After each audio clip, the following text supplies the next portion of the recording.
ჩემი მასტერკლასი ბიზნეს ანალიტიკას შეეხება და სამ შეკითხვას მინდა რომ გავცე დღეს პასუხი.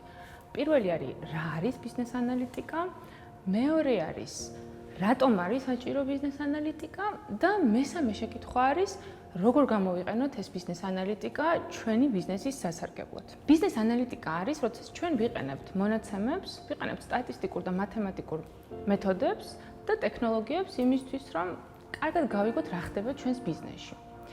ეს არის ძალიან მარტივი და მოკლე აღწერა ბიზნეს ანალიტიკის. დღეს, როდესაც ტექნოლოგიები ასე სწრაფად ვითარდება, კიდევ უფრო იზრდება ანალიტიკის შესაძლებლობები და ბიზნეს ანალიტიკის, რადგან ანალიტიკა შეგვიძლია გამოვიყენოთ ყველა სფეროში, ყველა დარგში, მაგრამ დღეს ჩვენ ვსაუბრობთ ბიზნესზე და მოდით ამით შემოვიფარგლოთ ბიზნეს ანალიტიკაში, როგორ გამოვიყენოთ ეს ყველაფერი, ამაზე ვისაუბროთ. მაგრამ სანამ როგორ გამოვიყენოთ ვისაუბროთ, მოდით ვთქვათ, რატომ არის საერთოდ საჭირო ბიზნეს ანალიტიკა. ძალიან მარტივი პასუხი არის ამაზე.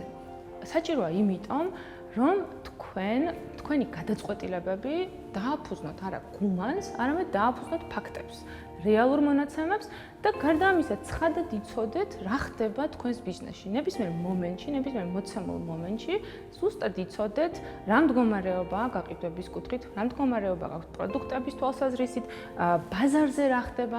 ეს გაძლევთ, ეს არის ინსტრუმენტი, რომლითაც თქვენ ბურუსში არ მოგიწევთ, ძალიან ცხადად დაინახავთ სურათს.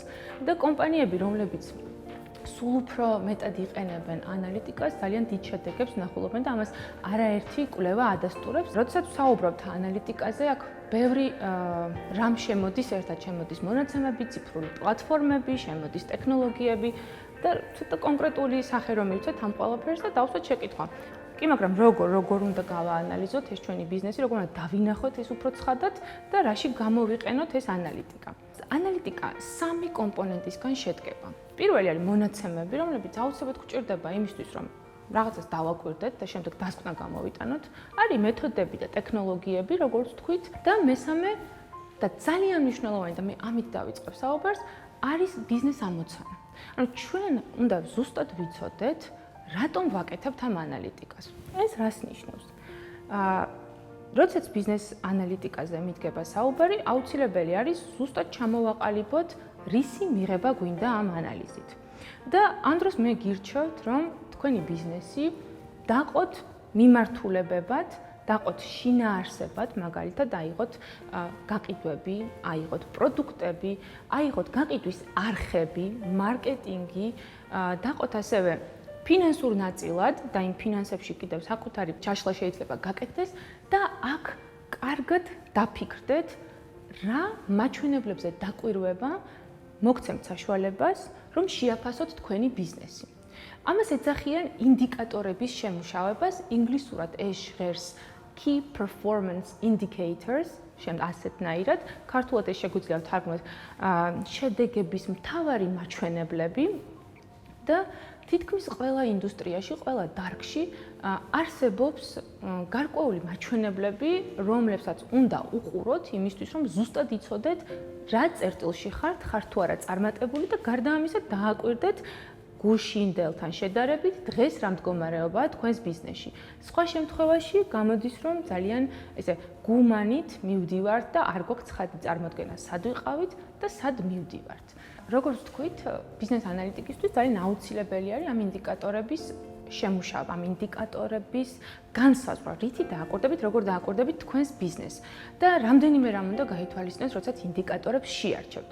ერთი რომ ეს ინდიკატორები გაზომვა უნდა შეგეძლოთ, ისინი ციფრებს, რიცხვებში უნდა გამოხატოთ აუცილებლად, უნდა შესაძლებელი იყოს მათზე დროში დაკვირვება, ეს არ უნდა იყოს რაღაცა ცვალებადი ინდიკატორი, რომლის გამოთვლაც დღეს შეგიძლიათ, მაგრამ ხვალ არ შეგიძლიათ და ამ ინდიკატორმა უნდა მიგითითოთ ქმედებაზე. მისგან დასკვნის გაკეთების საშუალება, მის დასკვნის გაკეთების საშუალებას უნდა იძლეოდეს. მე აქ რამდენიმე ინდიკატორს ვახსენებ, რომლის გამოყენებაც არის აუცილებელი, რაღაცა თითქმის ყველა ინდუსტრიაში იყენებენ და მათზე არ დაკვირვება ძალიან დიდი შეცდომა იქნებოდა. მაგალითად, ავიღოთ გაყიდვები. თქვენ ალბათ რაღაცა გაყიდვებს აკვირდებით, იცით თქვათ, რომ გუში რამდენი გაიყიდა, დღეს რამდენი გაიყიდა. აუცილებელია და თუ ამას არ აკეთებთ, აუცილებელია რომ ეს გააკეთოთ, გამოხატოთ გრაფიკულადაც, უფრო ადვილად დაინახოთ, როგორია თქვენი გაყიდვების ცვლილების ტრენდი, შეიძლება ეს ზრდა იყოს, შეიძლება ეს კლება იყოს, ზუსტად იცოდეთ, რა პერიოდში, როგორ იქცევა თქვენი გაყიდვა. დღის რომელ მონაკვეთში არის უფრო დიდი მოთხოვნა თქვენს პროდუქტზე, კვირის რომელ დღეს არის უფრო დიდი მოთხოვნა თქვენს პროდუქტზე, რა თვეებში, რა დღეები არის ისეთი, რომელიც გავლენას ახდენს პროდუქტის გაყიდვაზე. ეს ერთი. თუ თქვათ ხართ საცალოდ მოვაჭრე და ყიდით პროდუქტს ამისთვის იყენებთ მაღაზიას, ასევე ძალიან მნიშვნელოვანი ინდიკატორი არის კვადრატულ მეტრზე გაყიდვა. ანუ თქვენ უნდა გაიგოთ, თქვენ რომ სიტყვაზე ფლობთ, ან იჯარით გაქვთ აღებული ფართი 1 კვადრატული მეტრზე რა შემოსავალს იღებთ. ამითი ბევრი დასკვნის გაკეთების საშუალება მოგეცემათ. ხომ არ არის, რამდენად ხარჯს ეფექტური ხართ, რამდენად კარგად იყენებთ ამ ფართს. ასევე ძალიან აუცილებელი მაჩვენებელი და ესეთი სტანდარტი არის, რომ უნდა შეხედოთ საშუალო ტრანზაქციის მოცულობას, ხომ? საშუალო ტრანზაქციაში იგულისხმება ერთჯერადად გაყიდული პროდუქტების რაოდენობა, ღირებულება რამდენია, თქვა კლიენტი მოვიდა, შეიძინა და წავიდა, რამდენი დახარჯა მან თქვენთან.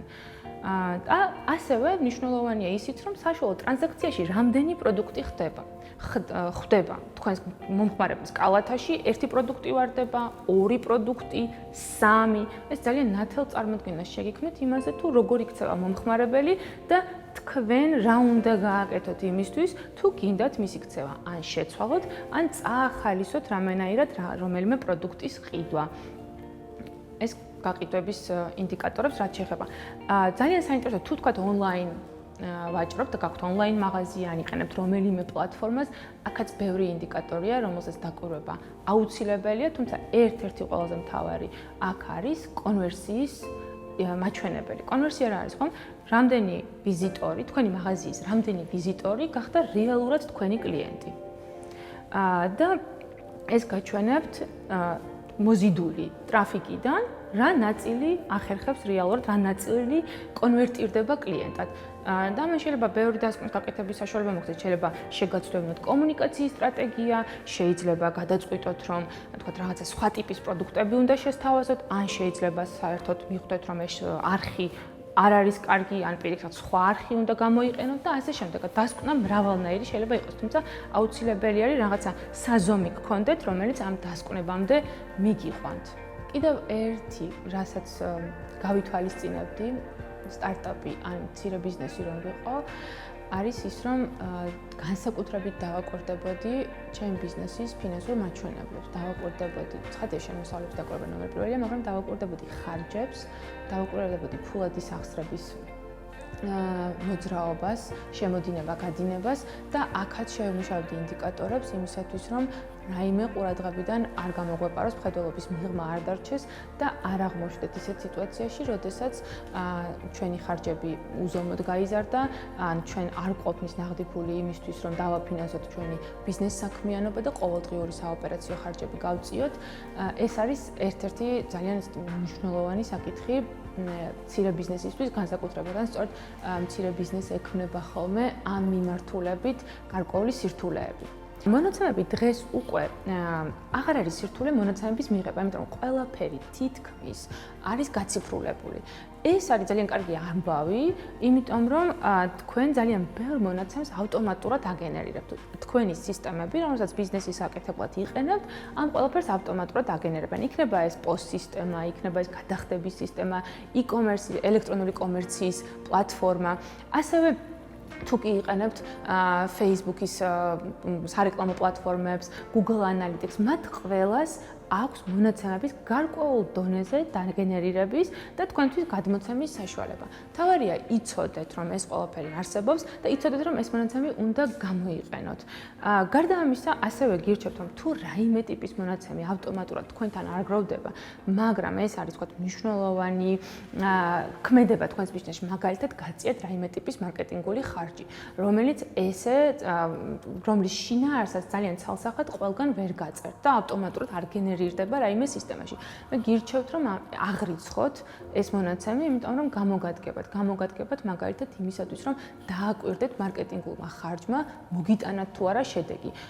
რა პერიოდში მოგიტანათ შედეგი, შეადაროთ ის იმ პერიოდს, როცა თქვა მარკეტინგული საქმიანობა, მარკეტინგული აქტივობა არ გქონდათ და გამოიტანოთ დასკვნა, კარგი იყო ეს, ეფექტური იყო, შედეგიანი იყო, რამე სხვა ხომ არ უნდა გაგეკეთებინათ, ან კვლავ ხომ არ უნდა გაიმეოროთ ეს კამპანია იქნება, აქცია იქნება თუ რაიმე სხვა ტიპის საქმიანობა. ჩემი აზრით, როდესაც პირველად ვიწყებთ მონაცემებთან ურთიერთობას, მონაცემების დამუშავებასთან, პირველი შეხება გვაქვს, ყველაზე კარგი არის თუ Excel-ით დავიწყებთ და შევეცდებით, რომ ეს მონაცემები გადმოვიტანოთ Excel-ში და Excel-ში დავამუშავოთ, მივიღოთ იქიდან მივიღოთ პირველი მიგნებები. შემდეგ უკვე შეგვიძლია განვავითაროთ ეს ჩვენი ცოდნა და ბიზნეს ანალიტიკის სხვა მეთოდებზიც ვისწავლოთ მონაცემთა ბაზებთან მუშაობა, ვისწავლოთ მონაცემების ეგრეთებული მაინინგი, მაგრამ ჩემი აზრით საწყის ეტაპზე, როდესაც ჩვენ გვინდა რომ ბიზნესს გავაკვირდეთ და მონაცემები გამოვიყენოთ, ყველაზე თითქმის ყველა პლატფორმას აქვს მონაცემების Excel-ში დაექსპორტების შესაძლებლობა. ეს და აქ უკვე მთავარია ვისწავლოთ, როგორ უნდა მოვაწესრიგოთ ჩვენ მონაცემები Excel-ში, როგორ უნდა უზრუნველყოთ, რომ ის მონაცემები, რომელიც ჩვენ გვაქვს თავმოყრილი არის ხარისხიანი, ეს ნიშნავს იმას, რომ ყველა ჩანაწერს აქვს მნიშვნელობა მიწერილი, არ არის იქ რაღაცა არასწორი ჩანაწერები, ხარვეზიანი ჩანაწერები, ანუ გავასუფთავოთ ეს მონაცემები და შემდეგ განსაზღვროთ თითოეულ ინდიკატორს როგორ ვითვლით და Excel-ით გავუმკლავდეთ ამ ამოცანას. ერთ რამეში ძალიან დარწმუნებული ვარ პრაქტიკიდან გამომდინარე, რომ კომპანიები, რომლებიც ანალიტიკას, თავიანთ ბიზნესის ანალიზს აკეთებენ, იმ მონაცემებს იყენებენ, თავიანთ შედეგებზე დასაკურებად, რომლებიც მათ რეალურად აქვთ, გაცილებით უფრო კარგ შედეგებს აღწევენ. მათი გადაწყვეტილებები არის ბევრად უფრო სწორი და ისინი უფრო კონკურენტულებიც არიან, უფრო ეფექტურებიც არიან და ცხადია ეს ყველაფერი აისახება მათ სიცოცხლის უნარიანობაზე.